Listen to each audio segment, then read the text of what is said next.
Okay, welcome to Leeds Academy Smart Plus. ഇന്ന് നമ്മൾ 9th first chapter ആയിട്ടുള്ള refraction of light, പ്രകാശത്തിൻ്റെ അപവർത്തനം പഠിക്കാൻ തുടങ്ങുകയാണ്. അപ്പോൾ അതിൻ്റെ ഫസ്റ്റ് പാർട്ട് നമുക്കൊന്ന് നോക്കാം. അപ്പോൾ റിഫ്രാക്ഷൻ ഓഫ് ലൈറ്റ്, റിഫ്രാക്ഷൻ നിങ്ങൾ ഇതിൻ്റെ മുന്നേ കേട്ടിട്ടുണ്ടോ? അപവർത്തനം കേൾക്കാൻ ചാൻസ് വളരെ കുറവാണല്ലേ. നിങ്ങൾ മെയിൻലി കേട്ടിട്ടുള്ളത് റിഫ്ലക്ഷൻ ആയിരിക്കും. പ്രതിപതനം എന്ന് പറയുന്ന ലൈറ്റിൻ്റെ ഒരു പ്രോപ്പർട്ടി ആയിരിക്കും നിങ്ങൾ പഠിച്ചിട്ടുണ്ടാവുക. ഈ ചാപ്റ്ററിൽ നിങ്ങൾക്ക് പഠിക്കാനുള്ളത് റിഫ്രാക്ഷനാണ്, അതായത് നമ്മുടെ ലൈറ്റിൻ്റെ അപവർത്തനം. അപ്പോൾ റിഫ്രാക്ഷനിൽ ആദ്യം എങ്ങനെയാണ് ഈ റിഫ്രാക്ഷൻ സംഭവിക്കുക എന്നൊക്കെ നമ്മൾ പഠിക്കുന്നതിൻ്റെ മുന്നേ നമുക്ക് കുറച്ച് കാര്യങ്ങൾ പഠിക്കാനുണ്ട്.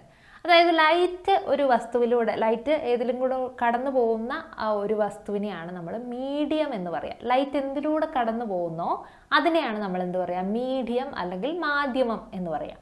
അപ്പോൾ ഈ ലൈറ്റ് ഇങ്ങനെ ഓരോ മാധ്യമത്തിലൂടെ കടന്നു പോകുമ്പോൾ അതുപോലെ അതിനൊക്കെ ഓരോരോ പ്രത്യേകതകളുണ്ട്. ഓരോ മാധ്യമത്തിലൂടെ കടന്നു പോകുമ്പോഴും ലൈറ്റിന് ഓരോരോ തരം പ്രത്യേകതകൾ, അതിന് മാറ്റങ്ങളൊക്കെ സംഭവിക്കും. അപ്പോൾ അതെന്തൊക്കെയാണ് നമുക്ക് നോക്കാം.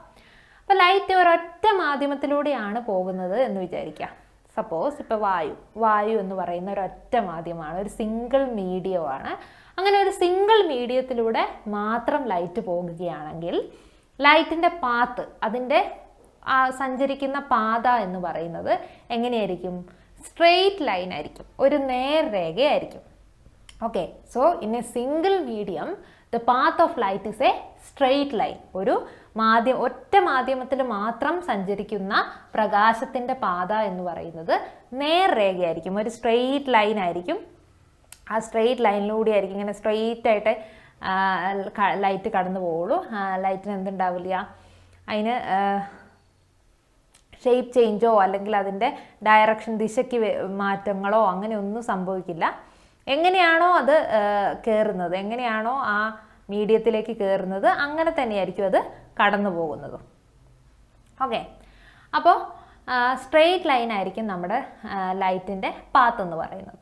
ഇനി രണ്ടാമത് നിങ്ങൾക്ക് പഠിക്കാനുള്ളത്, അപ്പോൾ നമ്മൾ എപ്പോഴും സ്ട്രെയിറ്റ് ആയിട്ട് പോകുമെന്ന് വിചാരിച്ചുകൊണ്ടിരിക്കരുത്. എപ്പോൾ മാത്രമേ സ്ട്രെയിറ്റ് ആയിട്ട് പോവുള്ളൂ? ഒരൊറ്റ മീഡിയത്തിലൂടെ ലൈറ്റ് പോകുമ്പോൾ മാത്രമേ ലൈറ്റ് സ്ട്രെയിറ്റ് ലൈനായിട്ട് പോവുള്ളൂ. ഇനി ലൈറ്റ് ഒരു മീഡിയത്തിൽ നിന്ന് വേറൊരു മീഡിയത്തിലേക്ക് പോകുകയെന്ന് വിചാരിക്കുക. ഒരു മാധ്യമത്തിൽ നിന്ന് വേറൊരു മാധ്യമത്തിലേക്കാണ് ലൈറ്റ് പോകുന്നത് അല്ലെങ്കിൽ പ്രകാശം സഞ്ചരിക്കുന്നത് എന്ന് വിചാരിക്കുക. ഇപ്പോൾ എയറിൽ നിന്ന് വാട്ടറിലേക്കാണ് ലൈറ്റ് പോകുന്നത്. അപ്പോൾ എയർ എന്ന് പറയുന്നത് ഒരു മാധ്യമമാണ്, വാട്ടർ എന്ന് പറയുന്നത്, ജലം എന്ന് പറയുന്നത് വേറൊരു മാധ്യമമാണ്. അങ്ങനെ രണ്ട് ഇതിലേക്കും ലൈറ്റ് ചെരിഞ്ഞ് വന്ന് വീഴുകയാണെന്ന് വിചാരിക്കുക. അതായത് എയറിലൂടെ കടന്ന്, ഞാനിപ്പോൾ ഇവിടെ വരയ്ക്കാം, ഇതാണിപ്പം ഇതിൻ്റെ മുകൾ ഭാഗം എയറാണ്, വായുവാണ് എന്ന് വിചാരിക്കുക. ഇവിടെ വായുവാണ്. താഴത്തേക്കുള്ള ഭാഗം ജലമാണ്, വാട്ടറാണ്. ഓക്കെ, ഇതിനെ രണ്ടിനെയും സെപ്പറേറ്റ് ചെയ്യുന്ന ഒരു സർഫസ് ആണ്. ആ സർഫസിന് നമ്മളൊരു പേര് പറയും. അതിനെയാണ് നമ്മൾ എന്ത് വിളിക്കുക? സർഫസ് ഓഫ് സെപ്പറേഷൻ എന്ന് വിളിക്കുക. എന്താ വിളിക്കുക? സർഫസ് ഓഫ് സെപ്പറേഷൻ, അല്ലെങ്കിൽ വിഭജന തലം എന്ന് പറയും. വിഭജന തലം. അപ്പം അങ്ങനെ ഈ സർഫസ് ഓഫ് സെപ്പറേഷൻ ആണിത്. ഇനി നിങ്ങൾക്കറിയാം, ഈ സർഫസ് ഓഫ് സെപ്പറേഷന് പെർപെൻഡിക്കുലർ ആയിട്ട് നമ്മളൊരു ലൈൻ വരയ്ക്കും. പെർപെൻഡിക്കുലർ എന്ന് പറഞ്ഞാൽ 90 ഡിഗ്രി, അതിന് 90 ഡിഗ്രിയായി ലംബമായി നമ്മളൊരു വല വരയ്ക്കും. ലംബം തന്നെയാണ് അതിൻ്റെ പേരും. അങ്ങനെ ആ വരയ്ക്കുന്ന ലൈനിലേക്ക് നമുക്ക് ലൈറ്റ് വന്ന് വീഴുകയാണ്. ലൈറ്റ്, പ്രകാശരശ്മി ഇങ്ങനെ ചെരിഞ്ഞ് വന്ന് വീഴുകയാണെന്ന് വിചാരിക്കാം. ഇതിപ്പം എയറിൽ നിന്ന് വാട്ടറിലേക്ക്, വായുവിൽ നിന്ന് ജലത്തിലേക്ക് പ്രകാശരശ്മി ചെരിഞ്ഞ് വന്ന് പതിക്കുകയാണ്. So when light enters obliquely, ചെരിഞ്ഞ് എന്നുള്ളതിന് നമ്മൾ ഇംഗ്ലീഷിൽ പറയുന്നതാണ് ഒബ്ലീഗലി. അപ്പോൾ when light enters obliquely from one medium to another, ഒരു മീഡിയത്തിൽ നിന്ന് വേറൊരു മീഡിയത്തിലേക്ക് ലൈറ്റ് ചെരിഞ്ഞ് പതിക്കുമ്പോൾ there is a deviation in the path at the surface of separation. അപ്പോൾ ശരിക്കും നമ്മൾ വിചാരിക്കുക എന്താണ്? ഇതിങ്ങനെ വന്ന് ഇങ്ങനെ തന്നെ കടന്നു പോകുമെന്നാണ്. പക്ഷെ അങ്ങനെ തന്നെ കടന്നു പോകില്ല. എന്ത് സംഭവിക്കും? അതിൻ്റെ പാത്തിനൊരു ഡീവിയേഷൻ,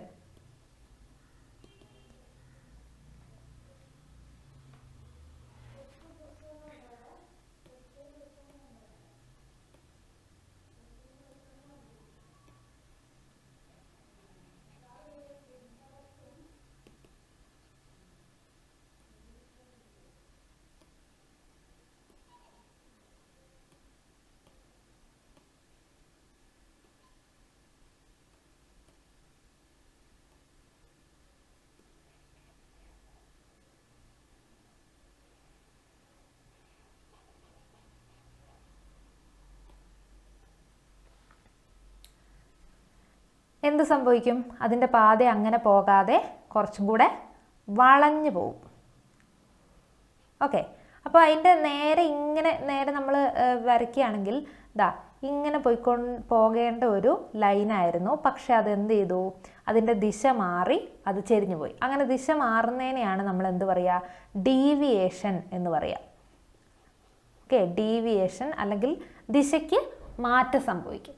അപ്പം അങ്ങനെ നമ്മൾ ഒരു മീഡിയത്തിൽ നിന്ന് വേറൊരു മീഡിയത്തിലേക്ക്, ഒരു മാധ്യമത്തിൽ നിന്ന് മറ്റൊരു മാധ്യമത്തിലേക്ക് ലൈറ്റ് ചെരിഞ്ഞ് പതിക്കുമ്പം അത് ആ സർഫസ് ഓഫ് സെപ്പറേഷനിൽ വെച്ചിട്ട്, വിഭജന തലത്തിൽ വെച്ചിട്ട് അതിൻ്റെ ദിശയ്ക്ക് മാറ്റം സംഭവിക്കും, അല്ലെങ്കിൽ light deviates at the surface of separation. ഇനി ഇത് നമ്മൾ പറഞ്ഞു ചെരിഞ്ഞാണ് ലൈറ്റ് വന്ന് പതിക്കുന്നത്. ചെരിഞ്ഞല്ലാതെ കുത്തനെ വന്ന് പതിച്ചാലോ, അതായത് ലംബമായിട്ട് നമ്മുടെ ലൈറ്റ് പതിക്കുകയാണെന്ന് വിചാരിക്കുക. ലംബമായി എന്ന് പറയുമ്പോൾ നമ്മൾ ലംബം നേരത്തെ വരച്ചിരുന്നു, 90 ഡിഗ്രിയിലാണ് നമ്മൾ ലംബം വരച്ചത്. അങ്ങനെ തന്നെ ഒരു ലൈറ്റ് വന്ന് വീഴുകയാണ്, പ്രകാശം അങ്ങനെ തന്നെ വന്ന് വീഴുകയാണെന്ന് വിചാരിക്കാം. അപ്പം എന്ത് സംഭവിക്കില്ല? അതിൻ്റെ ദിശയ്ക്കൊന്നും ഒരു മാറ്റവും സംഭവിക്കില്ല. എങ്ങനെയാണോ അത് വന്ന് വീഴുന്നത് അങ്ങനെ തന്നെ പോകും. അപ്പോൾ there is no deviation when light enters normally. ഇങ്ങനെ വന്ന് വീഴുന്നതിന് നോർമലായിട്ട് വീഴുക എന്ന് പറഞ്ഞു. ചെരിഞ്ഞ് നമ്മളെന്താ പറഞ്ഞ്? ഒബ്ലീഗലി എന്ന് പറഞ്ഞു. ഇത് നേരെ കുത്തനെ വന്ന് വീഴുക എന്ന് പറഞ്ഞാൽ നോർമലി വന്ന് പതിക്കുക എന്നാണ്. അപ്പം അങ്ങനെ നോർമലി വന്ന് പതിക്കുന്ന ലൈറ്റിന് എന്തുണ്ടാവില്ല? ഡീവിയേഷൻ ഉണ്ടായിരിക്കില്ല. അപ്പം ലംബമായി പതിക്കുന്നതിന് എന്തുണ്ടാവില്ല? ദിശ മാറ്റം സംഭവിക്കില്ല. അപ്പോൾ ഈ 3 പോയിന്റ് നന്നായിട്ട് പഠിച്ചു വെക്കാം. നമുക്ക് ലൈറ്റിനെ കുറിച്ച് ബേസിക് ആയിട്ട് അറിയേണ്ട കാര്യങ്ങളാണ്. ഒറ്റ മീഡിയത്തിൽ മാത്രമാണെങ്കിൽ സ്ട്രെയിറ്റ് ലൈനായിട്ടായിരിക്കും പോവുക. ഇനി 2 മീഡിയം ഉണ്ടെങ്കിൽ ആ ഒരു മീഡിയത്തിലേക്ക് ചെരിഞ്ഞാണ് വന്ന് പതിക്കുന്നത്. ആ രണ്ടിനെ സെപ്പറേറ്റ് ചെയ്യുന്ന സർഫസിന് നമ്മൾ എന്ത് പറയും? സർഫസ് ഓഫ് സെപ്പറേഷൻ എന്ന് പറയും, വിഭജന തലം എന്ന് പറയും. അതിലേക്ക് ചെരിഞ്ഞാണ് ലൈറ്റ് വന്ന് പതിക്കുന്നതെങ്കിൽ അതിനെന്ത് സംഭവിക്കും? ദിശമാറ്റം അല്ലെങ്കിൽ ഡീവിയേഷൻ സംഭവിക്കും. ഇനി ലംബമായിട്ട് അല്ലെങ്കിൽ നോർമലായിട്ട് വന്ന് വീഴുന്ന ലൈറ്റിന് എന്തെങ്കിലും ദിശ മാറ്റം സംഭവിക്കുമോ? ഇല്ല. അതിന് ഒരു ഡീവിയേഷനും, നോ ഡീവിയേഷൻ ഇസ് ദർ. അവരുടെ ഡീവിയേഷൻ സംഭവിക്കുന്നില്ല, അല്ലെങ്കിൽ ദിശമാറ്റം സംഭവിക്കുന്നില്ല. എങ്ങനെയാണോ വീഴുന്നത് അങ്ങനെ തന്നെ അത് കണ്ടിന്യൂ ചെയ്ത് പോകും. അപ്പോൾ ഇത്രയും കാര്യങ്ങൾ ഒന്ന് പഠിച്ചു വെക്കാം. ഇനി രണ്ടാമത് നമ്മൾ പറഞ്ഞു, ഈ ഓരോ മാധ്യമങ്ങളിലൂടെ പോകുമ്പോഴും ഓരോ പ്രത്യേകതയാണെന്നാണ് പറഞ്ഞത് അല്ലേ? അങ്ങനെ വേറെ ഒരു പ്രത്യേകതയാണ് ഈ ലൈറ്റിൻ്റെ സ്പീഡ് എന്ന് പറയുന്നത്. എന്താ അവിടെ കൊടുത്തേക്കുന്നത്? Speed changes, direction of light changes. ഇപ്പോൾ ഓരോ മാധ്യമങ്ങളിലൂടെ പോകുമ്പോഴും ഈ സ്പീഡ് മാറുന്നതിനനുസരിച്ച് എന്തും കൂടെ മാറും? അതിൻ്റെ ഡയറക്ഷനും മാറും. അപ്പോൾ ഡയറക്ഷൻ മാറും നമ്മൾ ഓൾറെഡി പഠിച്ചു. ഡയറക്ഷൻ മാറുന്നത് എന്തുകൊണ്ടാണ്? സ്പീഡ് മാറുന്നത് കൊണ്ടാണ്. അപ്പം നമ്മുടെ ദിശയ്ക്ക് മാറ്റം വരുന്നത് എന്തുകൊണ്ടാണ്? ആ മാധ്യമത്തിലൂടെ പോകുമ്പോൾ ആ പ്രകാശത്തിൻ്റെ വേഗത മാറുന്നത് കൊണ്ടാണ് അതിൻ്റെ ദിശയും മാറുന്നത്. അപ്പോൾ നോക്കൂ, ഫസ്റ്റ് പോയിന്റ് നോക്കുക. Speed is different in different medium. അപ്പോൾ ഈ ലൈറ്റിൻ്റെ സ്പീഡ് നമ്മളിവിടെ ഉദ്ദേശിക്കുന്നത് ലൈറ്റിൻ്റെ സ്പീഡാണ്. ലൈറ്റിൻ്റെ സ്പീഡ് എല്ലാ മാധ്യമങ്ങളിലും ഒരേപോലെ ആയിരിക്കില്ല. ഓരോ മാധ്യമങ്ങളിലും വ്യത്യസ്തമായിരിക്കും. എയറിലൊരു സ്പീഡാണെങ്കിൽ വാട്ടറിൽ വേറെ സ്പീഡായിരിക്കും, ഗ്ലാസ്സിൽ വേറെ സ്പീഡായിരിക്കും. അപ്പോൾ വായുവിൽ വേറെ സ്പീഡ്, ജലത്തിൽ വേറെ സ്പീഡ്, ഗ്ലാസ്സിൽ വേറെ സ്പീഡ്. അപ്പം അങ്ങനെ വേഗത ഓരോ മാധ്യമങ്ങൾക്കനുസരിച്ച് മാറിക്കൊണ്ടേയിരിക്കും. അങ്ങനെ ഈ വേഗത മാറുന്നത് കൊണ്ടാണ് നമുക്ക് എന്തും കൂടെ മാറ്റം വരുന്നത്? ദിശയ്ക്കും മാറ്റം സംഭവിക്കുന്നത്. ഇപ്പോൾ speed is different in different medium. വ്യത്യസ്ത മാധ്യമങ്ങളിൽ വ്യത്യസ്ത വേഗതയായിരിക്കും ലൈറ്റിന് ഉണ്ടായിരിക്കുക. അങ്ങനെ സ്പീഡ് ഇസ് ഡിഫറെൻറ്റ്. എന്തുകൊണ്ടാണ് ഈ സ്പീഡ് മാറുന്നത്? സ്പീഡ് ഡിഫറെൻ്റ് ആണെന്ന് പറഞ്ഞു കഴിഞ്ഞാൽ നിങ്ങൾക്ക് ഞാനവിടെ താഴെ ഒരു കോളത്തിൽ സ്പീഡ് ഡിഫറെൻറ്റ് മീഡിയത്തിലൂടെയുള്ള സ്പീഡ് കൊടുത്തിട്ടുണ്ട്. ആ കോളം ഇമ്പോർട്ടൻ്റ് ആണ്. ആ കോളവും കൂടെ പഠിച്ചിട്ട് നമുക്ക് അടുത്തയിലേക്ക് പോവാം. നോക്കുക, ആ കോളത്തിൽ നിങ്ങൾക്ക് ഓരോ മീഡിയം കൊടുത്തിട്ടുണ്ട്. ആദ്യം എയർ, വായു അല്ലേ? വായുവിൽ എത്രയാണ് ലൈറ്റിൻ്റെ സ്പീഡ് എന്നാണ് പറഞ്ഞിരിക്കുന്നത്? 3 × 10⁸ മീറ്റർ/സെക്കൻഡ് ആണ്. അപ്പോൾ അത് ഒരു വേഗതയാണ്. ഇനി അടുത്തത് വാട്ടറാണ്, ജലം. ജലത്തിൽ എത്രയാണ്? 2.25 × 10⁸ മീറ്റർ/സെക്കൻഡ് ആണ്. 2.25 × 10⁸ മീറ്റർ/സെക്കൻഡ്.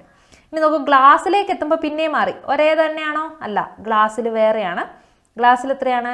2 × 10⁸ മീറ്റർ/സെക്കൻഡ് ആണ്. ഇനി ലാസ്റ്റ് ഡയമണ്ട് ആണ്. ഡയമണ്ട്, വജ്രം. ഓക്കെ, വജ്രത്തിൽ എത്രയാണ്? 1.25 × 10⁸ മീറ്റർ/സെക്കൻഡ് ആണ്. അപ്പോൾ ഓരോ മീഡിയം നിങ്ങൾക്ക് നോക്കിയാൽ തന്നെ മനസ്സിലാവും. എയറിലൊരു വേഗത, വാട്ടറിലൊരു വേഗത, ഗ്ലാസ്സിലൊരു വേഗത, ഡയമണ്ടിലൊരു വേഗതയാണ്. ഏറ്റവും കൂടുതൽ വേഗത ഏതിലാണ്? എയറിലാണ് ഏറ്റവും കൂടുതൽ വേഗത, വായുവിലാണ് ഏറ്റവും കൂടുതൽ വേഗത ഉണ്ടാവുക. ഏറ്റവും കുറവ് ഈ ടേബിൾ അനുസരിച്ച് ഏറ്റവും കുറവ് ഏതിലാണ്? ഡയമണ്ടിലാണ്, വജ്രത്തിലാണ് ഏറ്റവും കുറവ് വേഗത ഉണ്ടായിരിക്കുക. ഡയമണ്ടിനാണ് ഏറ്റവും കുറവ് വേഗത. അപ്പോൾ ഓരോ മാധ്യമങ്ങളിലും ലൈറ്റിൻ്റെ സ്പീഡ് എന്തായിരിക്കും? വേറെ വേറെ വ്യത്യസ്തമായിരിക്കും. അതിൽ കുറച്ച് മാധ്യമങ്ങൾ നിങ്ങൾക്ക് പഠിക്കാനുണ്ട്. ഈ ഓരോ മീഡിയവും പഠിക്കുക, അതിൻ്റെ സ്പീഡും പഠിക്കുക കേട്ടോ. അപ്പോൾ ഇങ്ങനെ നമുക്ക് സ്പീഡ് ഓരോ മീഡിയത്തിലെത്തുമ്പോൾ മാറുമെന്ന് നമ്മൾ പഠിച്ചു. ഇനി എന്തുകൊണ്ടാണ് ഈ സ്പീഡ് മാറുന്നത്? സ്പീഡ് മാറുമ്പോൾ ഡയറക്ഷനും മാറുമെന്ന് പഠിച്ചു. എന്തുകൊണ്ടാണ് സ്പീഡ് മാറുന്നത്? സ്പീഡ് മാറാനുള്ള കാരണം ആ മീഡിയത്തിൻ്റെ ഒപ്റ്റിക്കൽ ഡെൻസിറ്റി വേറെ ആയതുകൊണ്ടാണ്. ഡിഫറെൻറ്റ് ഒപ്റ്റിക്കൽ ഡെൻസിറ്റി ആയതുകൊണ്ടാണ്. ഒപ്റ്റിക്കൽ ഡെൻസിറ്റിക്ക് എന്ത് പറയും? പ്രകാശിക സാന്ദ്രത. അപ്പോൾ ഈ പ്രകാശിക സാന്ദ്രതയിൽ വരുന്ന മാറ്റമാണ് എന്തിൽ വരുന്ന കാണുന്നത്? സ്പീഡിൽ കാണുന്നത്. പ്രകാശിക സാന്ദ്രത മാറുമ്പോൾ സ്പീഡും മാറും. അങ്ങനെയാണെങ്കിൽ ഈ പ്രകാശിക സാന്ദ്രത അല്ലെങ്കിൽ ഒപ്റ്റിക്കൽ ഡെൻസിറ്റി എന്താണ് നമുക്ക് നോക്കണം അല്ലേ? നെക്സ്റ്റ് നമ്മൾ നോക്കാൻ പോകുന്നത് എന്താണ് ഒപ്റ്റിക്കൽ ഡെൻസിറ്റി എന്നാണ്. ഓക്കെ, നോക്കൂ. Optical density. ഒപ്റ്റിക്കൽ ഡെൻസിറ്റി എന്ന് പറഞ്ഞു കഴിഞ്ഞാൽ, അല്ലെങ്കിൽ പ്രകാശിക സാന്ദ്രത എന്ന് പറഞ്ഞാൽ, it is the ability to influence the speed of light in a medium. ഒരു മാധ്യമത്തിലൂടെയുള്ള പ്രകാശത്തിൻ്റെ വേഗതയെ എന്ത് ചെയ്യാൻ പറ്റും? നിയന്ത്രിക്കാനുള്ള കഴിവിനെയാണ് നമ്മൾ എന്ത് പറയുക? ഒപ്റ്റിക്കൽ ഡെൻസിറ്റി എന്ന് പറയാം. ഇപ്പോൾ എയറിനൊരു പ്രത്യേകതരം കഴിവാണ്. അതിലൂടെ പോകുമ്പം ലൈറ്റിൻ്റെ സ്പീഡ് 3 × 10⁸ മീറ്റർ ആക്കിയിട്ട് അതങ്ങോട്ട് മാറ്റും. അതേസമയം വാട്ടറിലൂടെ പോകുമ്പോൾ വാട്ടർ എന്ത് ചെയ്യും? കുറച്ചും കൂടെ അങ്ങോട്ട് നിയന്ത്രിക്കും. അതിന് കുറച്ചും കൂടെ കുറവായിരിക്കും. 2.25 × 10⁸ മീറ്റർ/സെക്കൻഡ് ആയിരിക്കും. അപ്പം അങ്ങനെ ഓരോ മീഡിയത്തിനും ലൈറ്റിൻ്റെ സ്പീഡിനെ മാറ്റാനുള്ള അല്ലെങ്കിൽ നിയന്ത്രിക്കാനുള്ള, ഇൻഫ്ലുവൻസ് ചെയ്യാനുള്ള എബിലിറ്റി, കഴിവിനെയാണ് നമ്മൾ എന്ത് പറയുക? ഒപ്റ്റിക്കൽ ഡെൻസിറ്റി എന്ന് പറയാം. So the ability of a medium to influence the speed of light is called optical density. എന്തിനുള്ള കഴിവാണ്? സ്പീഡിനെ ഇൻഫ്ലുവൻസ് ചെയ്യാനുള്ള കഴിവിനെയാണ് നമ്മൾ എന്ത് പറയുക? ഒപ്റ്റിക്കൽ ഡെൻസിറ്റി എന്ന് പറയാം. അപ്പോൾ ഈ ഒപ്റ്റിക്കൽ ഡെൻസിറ്റി ഓരോ മീഡിയത്തിനും ഓരോ പോലെ ആയിരിക്കും. എല്ലാ മീഡിയത്തിനും ഒരേ കഴിവാണോ? നിങ്ങൾക്ക് എല്ലാവർക്കും ഒരേ കഴിവാണോ ഉള്ളത്? അല്ല. അതേപോലെ തന്നെ മീഡിയങ്ങൾക്കും വേറെ വേറെ കഴിവുകളാണ്. അപ്പോൾ ഓരോ മീഡിയത്തിലും ഓരോ ഒപ്റ്റിക്കൽ ഡെൻസിറ്റി ആയിരിക്കും. ഇനി ഒപ്റ്റിക്കൽ ഡെൻസിറ്റി അങ്ങനെയാണെങ്കിൽ എങ്ങനെയാണ് ഈ ഒപ്റ്റിക്കൽ ഡെൻസിറ്റിക്ക് മാറ്റം വരുന്നതിനനുസരിച്ച് സ്പീഡ് മാറുക? എങ്ങനെയാണ് സ്പീഡും ഒപ്റ്റിക്കൽ ഡെൻസിറ്റിയും തമ്മിൽ ബന്ധം? What is the relation between speed and optical density എന്ന് ചോദിച്ചു കഴിഞ്ഞാൽ ഇങ്ങനെയാണ്. എന്താണ്? ഒപ്റ്റിക്കൽ ഡെൻസിറ്റി കൂടുമ്പം, optical density increases, speed of light decreases. Optical density കൂടുമ്പം സ്പീഡ് എന്ത് ചെയ്യും? കുറയും. അപ്പോൾ ഏതിനാണോ ഒപ്റ്റിക്കൽ ഡെൻസിറ്റി കൂടുതൽ അവിടെ സ്പീഡ് എന്തായിരിക്കും? കുറവായിരിക്കും. ഒപ്റ്റിക്കൽ ഡെൻസിറ്റി കൂടുമ്പോൾ സ്പീഡ് കുറയുകയാണ് ചെയ്യുക.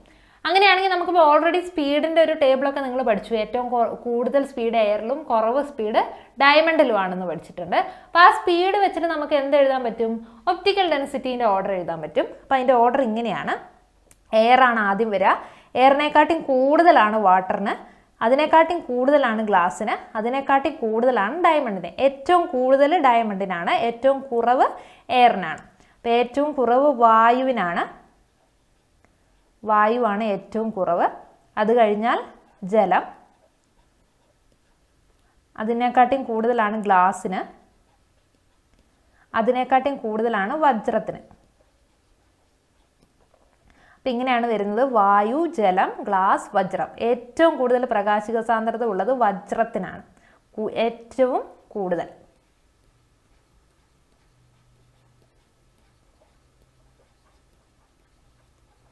ഏറ്റവും കൂടുതലുള്ളത് വജ്രത്തിനാണെന്ന് ഓർത്തു വെക്കുക. ഡയമണ്ടിനാണ് ഏറ്റവും കൂടുതൽ ഒപ്റ്റിക്കൽ ഡെൻസിറ്റി, ഏറ്റവും കുറവ് എയറിനാണ്. എങ്ങനെയാണ് സ്പീഡും ഒപ്റ്റിക്കൽ ഡെൻസിറ്റിയും കൂടെ റിലേറ്റ് ചെയ്തിരിക്കുന്നത്? സ്പീഡ് കൂടുമ്പോൾ ഒപ്റ്റിക്കൽ ഡെൻസിറ്റി എന്ത് ചെയ്യും?